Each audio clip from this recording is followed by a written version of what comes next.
the latest in the battle over TikTok. Political candidates on both sides of the aisle are using the popular platform to reach out to voters. At the same time, the U.S. government has been calling the app a threat to national security. Here's ABC's Ariel Reshef. Byron, TikTok has been at the center of so much debate. President Biden has signed a bipartisan bill that would force its Chinese parent company to sell by January or face a ban here in the U.S. Now, lawmakers are pointing to a report which raises questions about how the Chinese government may be using TikTok to influence American thought. Nearly 170 million Americans are on TikTok. And beyond the dance videos, it's a top source for news for Gen Z, with media outlets, politicians, and pop stars all on the app. But now, bipartisan members of Congress are speaking to ABC News, citing a recent study that found circumstantial evidence that the Chinese government could be trying to influence young American minds through TikTok. This study reinforces everything that we've known and that we've seen. The Chinese government intentionally manipulating algorithms to do everything they can to make the government of China look better and minimize any negative against the Chinese government.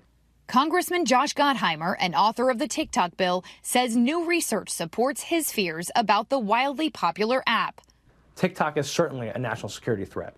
We've seen evidence in a classified setting. You're seeing some of this evidence in a public setting. This new research from the Network Contagion Research Institute and Rutgers University assessing that the Chinese Communist Party is deploying algorithmic manipulation to impact users' beliefs and behaviors on a massive scale. TikTok has pushed back hard on the study and allegations that it is a tool for Chinese propaganda. But the NCRI researchers say while the study may not be definitive proof, they've seen signs of it firsthand.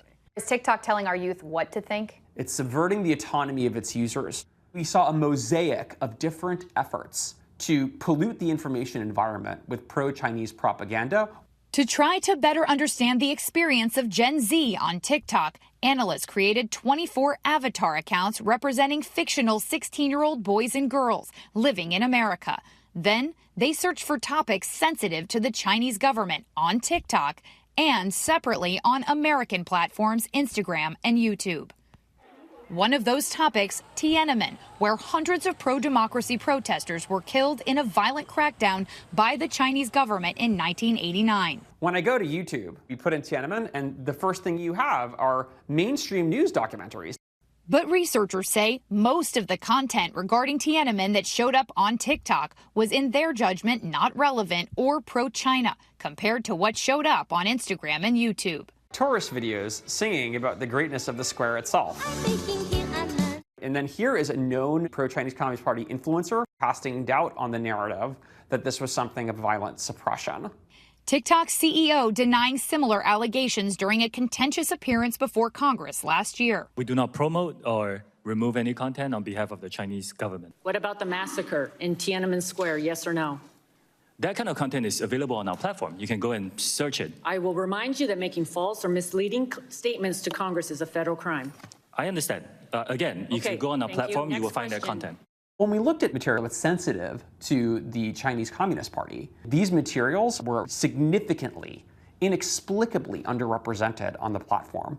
According to researchers, enter certain searches and very quickly you see unrelated pro-China content on the For You or personal landing page. It takes us all of 4 minutes to turn that into a pro-CCP propaganda page. TikTok did not respond to multiple earlier requests by ABC News for comment, but in a response to Bloomberg, a spokesperson dismissed the study as non-peer-reviewed and flawed and added, creating fake accounts does not reflect real users' experience. And in a statement to us late tonight, TikTok accused ABC News of conspiring with a research firm, saying it's a clear violation of journalistic standards to lend credibility to a methodology clearly engineered to reach false, predetermined conclusions. A spokesperson for the Chinese embassy telling ABC News NCRI's study has no factual basis and is full of prejudice and malicious speculation against China. NCRI's earlier work cited in court documents last month by the Department of Justice, warning that the TikTok algorithm could be used to promote disinformation or amplify pre-existing social divisions. Scott Galloway, professor of marketing at NYU, agrees based on his knowledge of the subject. What does China have to gain in sowing discord here in the U.S. via TikTok? Weakening us, making us dislike each other. This genius strategy of masking political content with a bias or sowing discord that's kind of wrapped in fun dance videos. Gottheimer says ultimately that's one of the biggest dangers. China leveraging contentious issues, all to divide Americans. They want to pit people against each other, and they want to undermine democracy. Gottheimer and other lawmakers we spoke with acknowledge the popularity of TikTok and say they don't want to strip Americans of the ability to use it. They just want to ensure that it is not controlled by a foreign adversary. TikTok is fighting back against the legislation that gives its parent company ByteDance an ultimatum. They are currently suing the U.S. government in federal court.